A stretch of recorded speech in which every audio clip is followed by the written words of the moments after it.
Hello everyone, how are you? If you guys doing fine and doing good at home? Okay, so hari ini saya akan teruskan lagi dengan bab elektronik. So hari ini saya akan terangkan tentang topik yang baru iaitu diode semiconductor.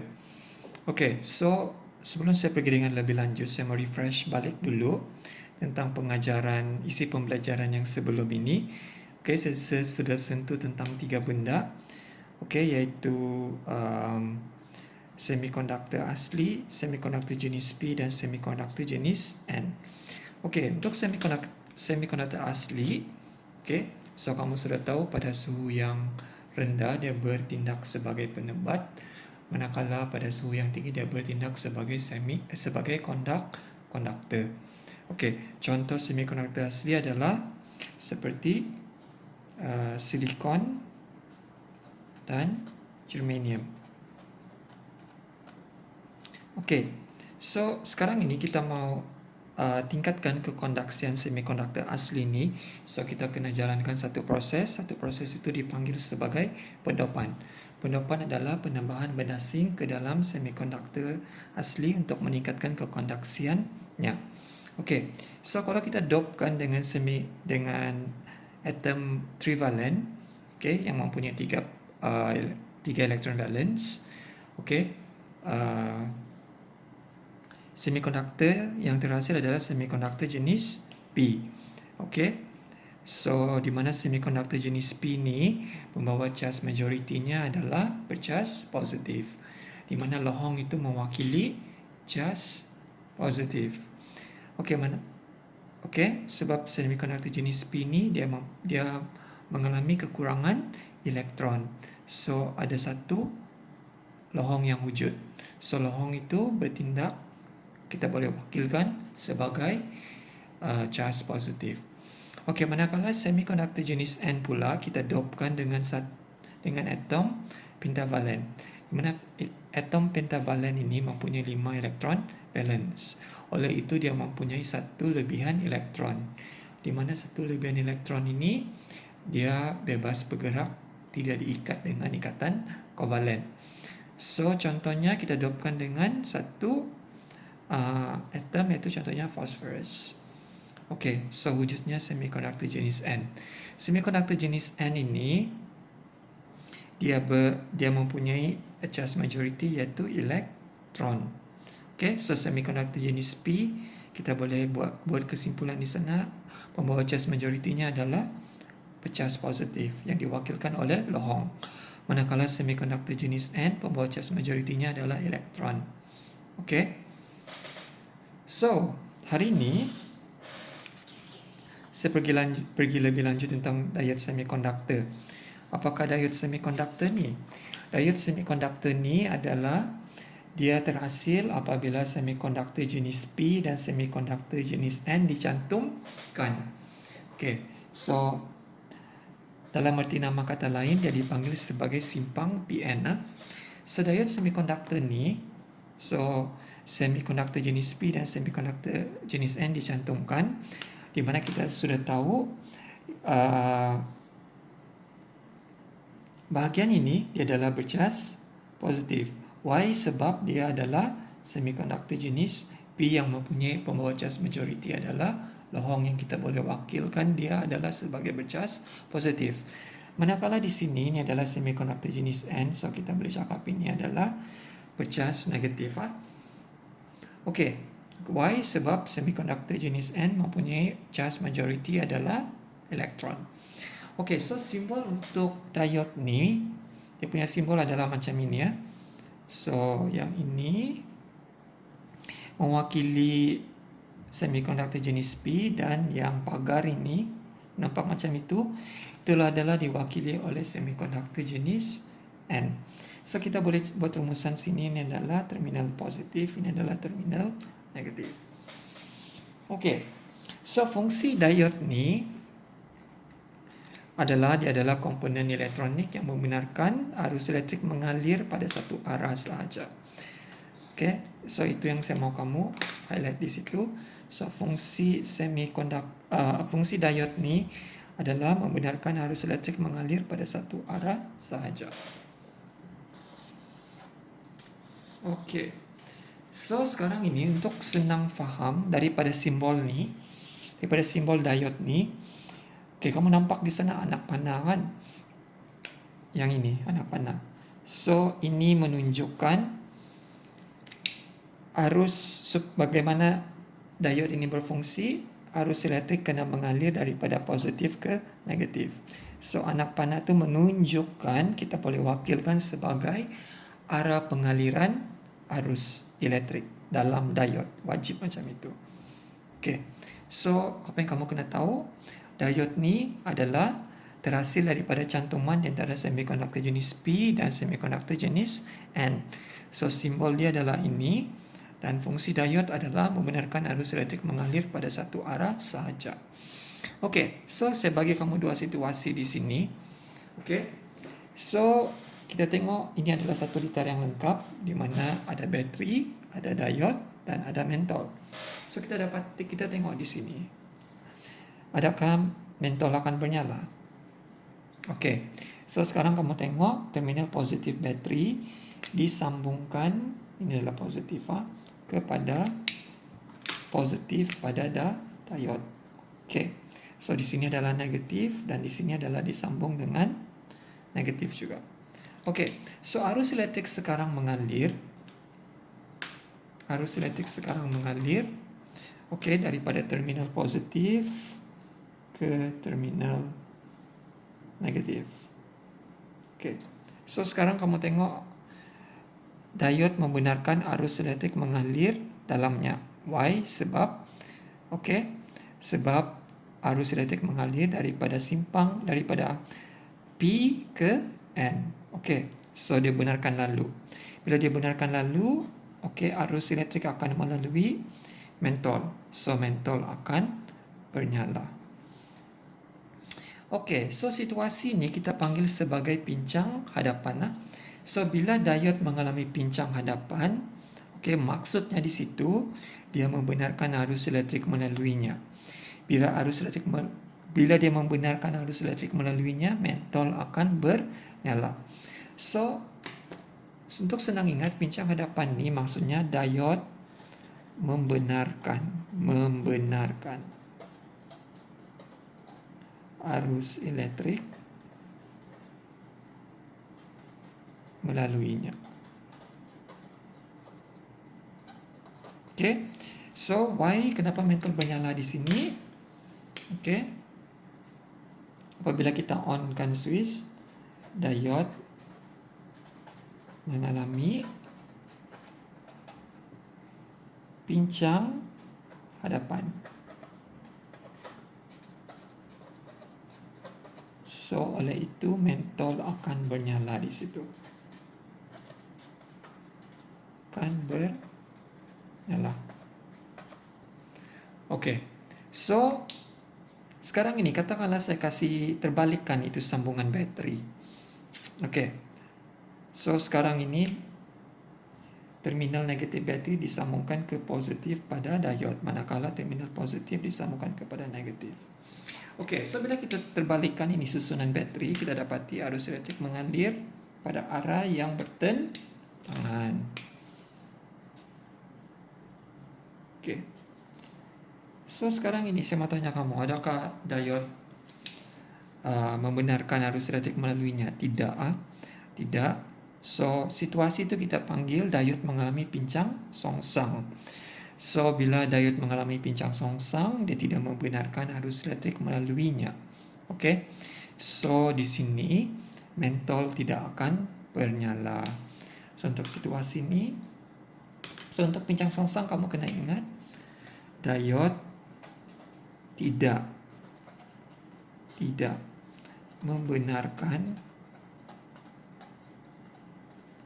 arus elektrik melaluinya. Okey, so itu maksudnya pincang songsang. So daripada situasi ni, daripada litar ni, okey, so apabila switch dihidupkan, diode mengalami pincang songsang. So oleh itu mentol tidak bernyala. Alright. So itu adalah dua situasi di sini.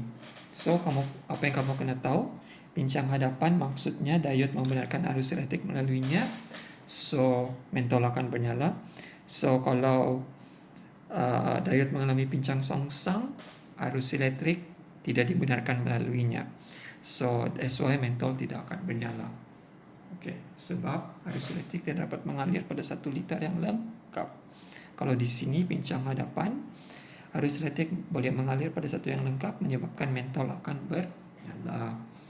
Okay, so itu adalah penerangan secara ringkas tentang diode semiconductor. Okay, so seterusnya, sekarang ni saya mau terangkan apakah fungsi diode dalam kehidupan seharian.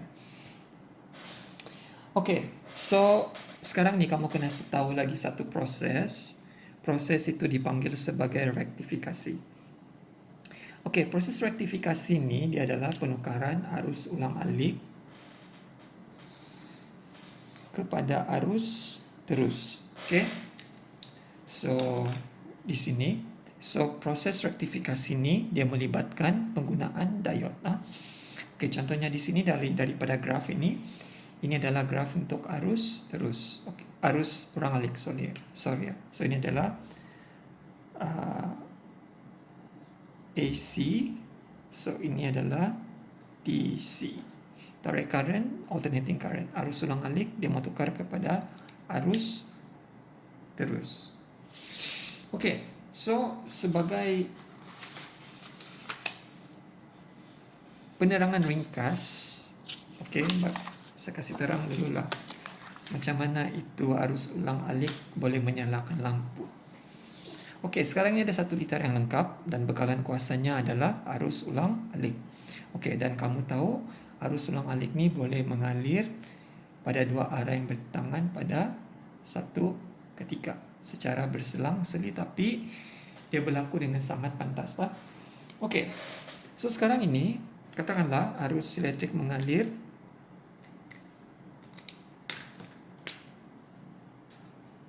daripada atas ke bawah. Okay, so sekarang ini arus elektrik akan melalui mentol dan dia adalah 1 liter yang lengkap. Okay, so mentol akan bernyala di situ. So daripada graf arus ulang-alik, so itu maksudnya baru separuh kitaran yang berwarna coklat ni.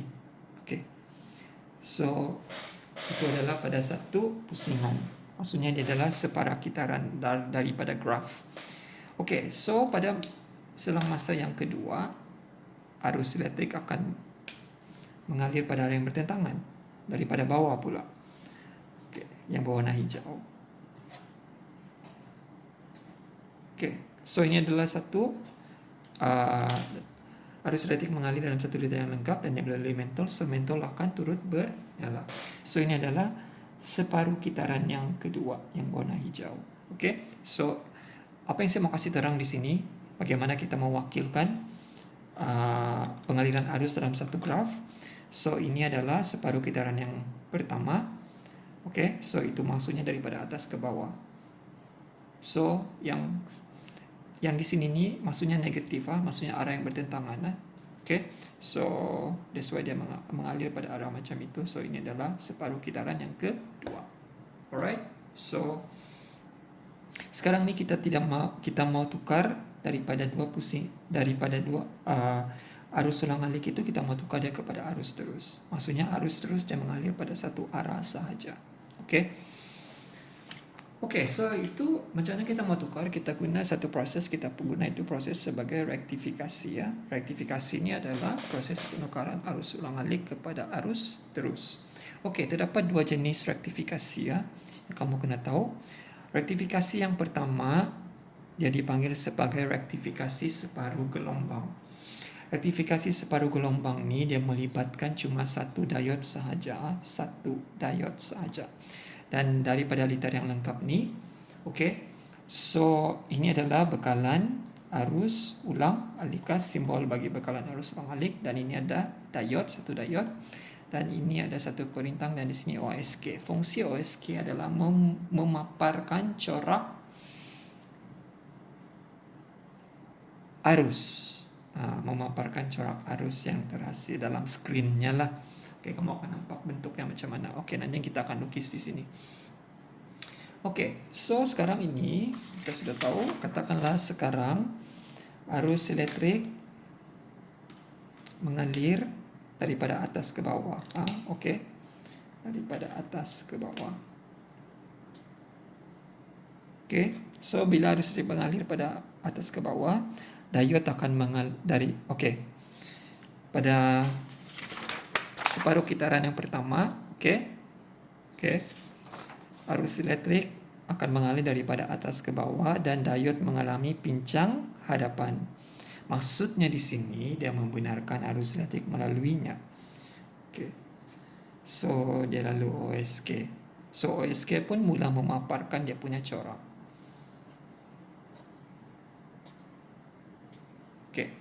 So kalau kita lukis graf dia,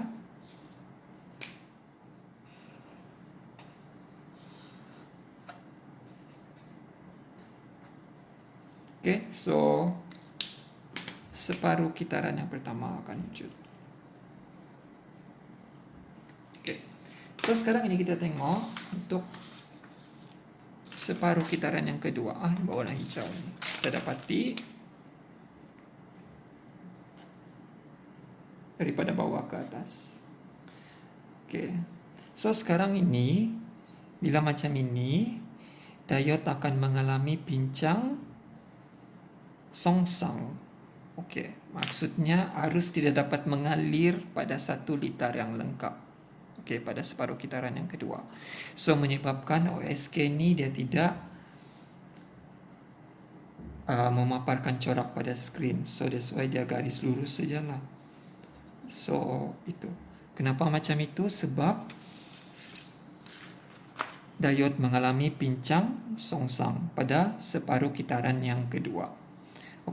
So seterusnya dia ulang balik. So itu adalah separuh kitaran yang pertama lagi dia ulang balik. So OSK akan memaparkan corak. Macam itulah. So lepas tu dia ulang balik. So rata balik kah? Macam itu secara berselang-seli. So apa yang saya mau kasih tahu di sini, rektifikasi separuh gelombang dia cuma memerlukan satu diode.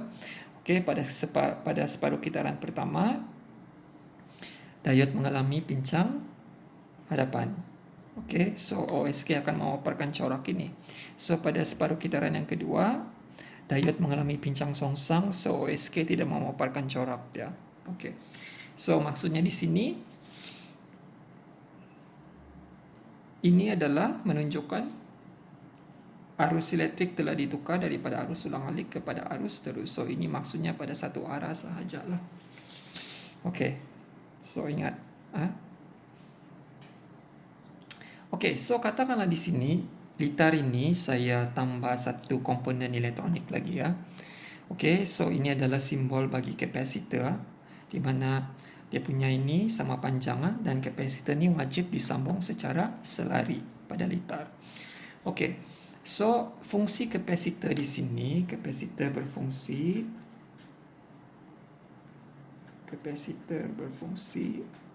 untuk meratakan arus.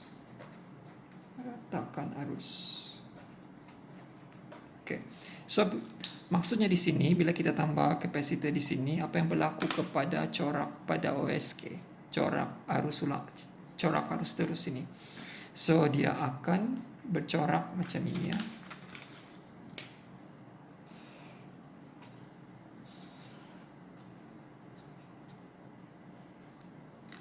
So dia akan meratakan arus.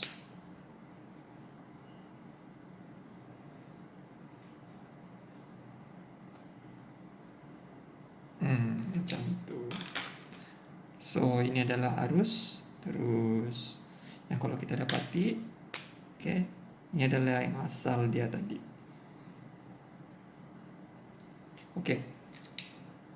So apa yang kamu perlu tahu di sini untuk rektifikasi separuh gelombang.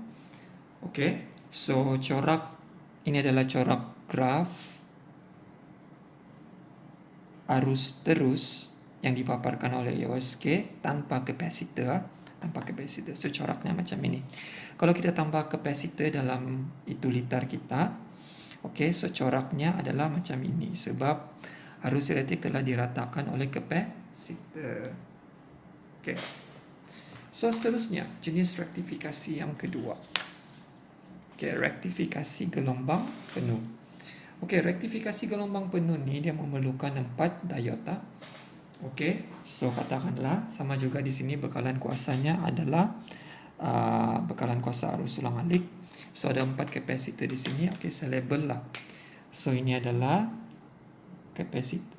diode pertama, diode kedua, diode ketiga, dan diode keempat. Oke, so katakanlah arus elektrik pada bekalan kuasa ni mengalir pada bawah ke atas dulu. Oke, daripada bawah ke atas. Oke, so dia sekarang mengalir.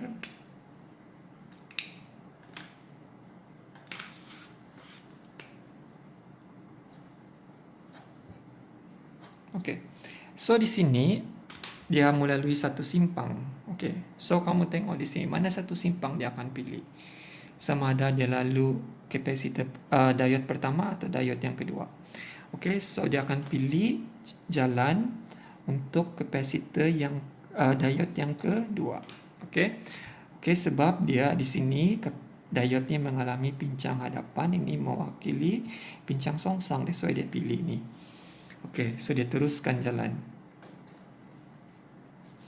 Oke, so bila di sini simpang ni sama juga dia lalu lagi satu simpang, so dia tidak akan pilih lalu diode yang keempat.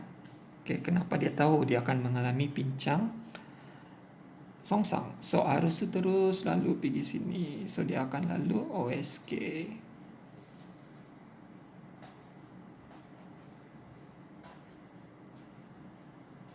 Oke, so bila dia sampai di sini, oke, dia akan pilih jalan yang mana satu. Oke, so dia akan lalu diode yang ketiga. Kenapa dia pilih diode yang ketiga bukan satu? Supaya untuk menghasilkan satu pengaliran yang lengkap. So that's why dia pilih pergi sini. Untuk menghasilkan satu putaran lengkap. Oke. So itu adalah maksudnya di sini untuk kitaran yang pertama. Oke, dia akan lalu diode 2 dan 3 sebab dia mengalami pincang hadapan. Oke, untuk menghasilkan satu pengaliran dalam litar yang lengkap bagi arus elektrik itu. Oke, so sekarang ini kalau untuk kitaran yang kedua, oke, so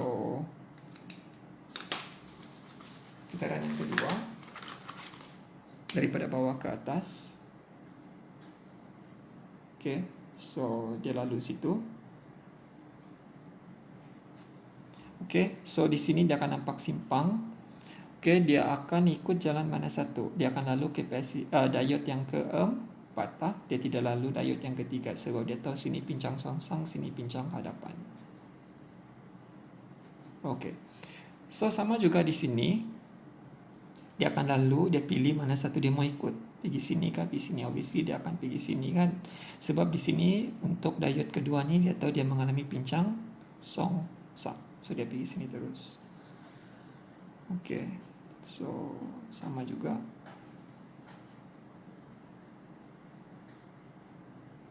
Oke, so di sini untuk menghasilkan satu pengaliran arus elektrik yang lengkap dalam litar ini, so dia akan pilih kapasitor diode yang pertama. Diode yang pertama untuk menghasilkan satu pengaliran dalam litar yang lengkap. Oke, so dia sudah menghasilkan, dia mengalir, arus elektrik telah mengalir pada satu litar yang lengkap. Oke, so ini bagaimana kita mau menghasilkan rektifikasi gelombang penuh, bagaimana kita mau menukarkan arus ulang alik kepada arus terus menggunakan 4 diode. Oke, so bagaimana corak pada OSK? Okay, so corak dia.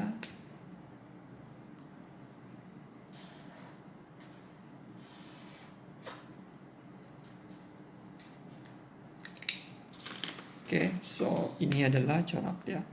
So ini adalah kitaran yang pertama, di mana dia lalu diode kedua dan ketiga. Okay, so ini pula adalah untuk kitaran yang kedua, di mana arus elektrik akan lalu diode nombor 1 dan 4. Okay, dan balik lagi. Okey, dan ini adalah 2 dan 3, dan ini adalah secara berselang-seli. Okey, so ini cara dia bagaimana kita mau menukarkan arus ulang-alik kepada arus terus menggunakan 4 kapasitor, dan ini dipanggil sebagai rektifikasi gelombang penuh. Okey, so ini adalah corak yang terpampang pada skrin OSK. Ini corak dia. Okey, so seterusnya kalau saya letak kapasitor, kapasitor ini fungsinya adalah untuk meratakan arus dan dia wajib disambung secara selari. Okey, so corak dia adalah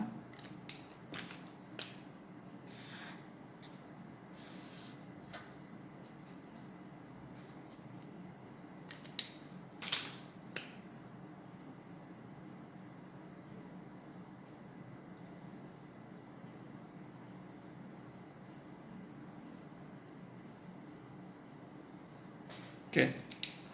So di mana yang ini adalah yang tadi tu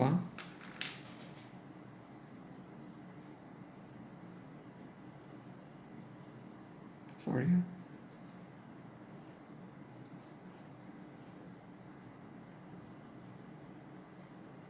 Macam itulah.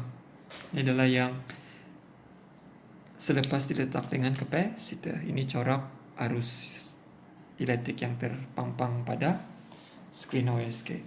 Okay, so apa yang saya mau highlight di sini, apa yang kamu kena tahu? Kamu kena tahu susunan diode untuk menghasilkan rektifikasi gelombang penuh. So ini cara susunan dia. Okay, so ini kena lukis dengan betul lah kedudukan dia. Okay, so ini adalah corak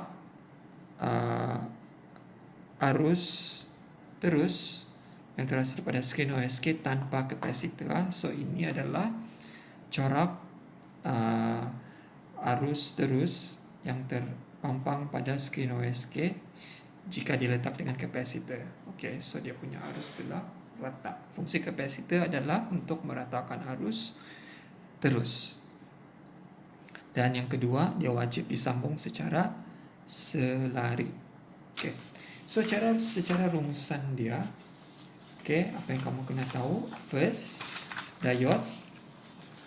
Okey, fungsi diode adalah membenarkan arus elektrik mengalir pada satu arah sahaja. Okey, dan dua situasi yang kamu kena tahu iaitu pincang hadapan dan pincang songsang. Pincang hadapan maksudnya dia membenarkan arus elektrik melaluinya, dan pincang songsang diode tidak membenarkan arus elektrik melaluinya. Okey. Dan yang seterusnya rektifikasi. Rektifikasi adalah proses penukaran arus ulang-alik kepada arus terus, dan rektifikasi separuh gelombang dia cuma melibatkan satu diode sahaja. Okey, manakala rektifikasi gelombang penuh dia melibatkan 4 diode. Apa yang kamu kena tahu? Bentuk graf. Okey, bentuk graf pada rektifikasi separuh gelombang, satu kapasitor saja, satu diode sahaja, dan jika ditambah dengan kapasitor macam mana dia punya corak. Okey, itu kamu kena tahu. Dan seterusnya, dan rektifikasi gelombang penuh, kalau tanpa kapasitor ini corak dia, dan ini with kapasitor. Okay, so hopefully you guys understand, and please salin ini dalam buku nota. Okay, thank you very much.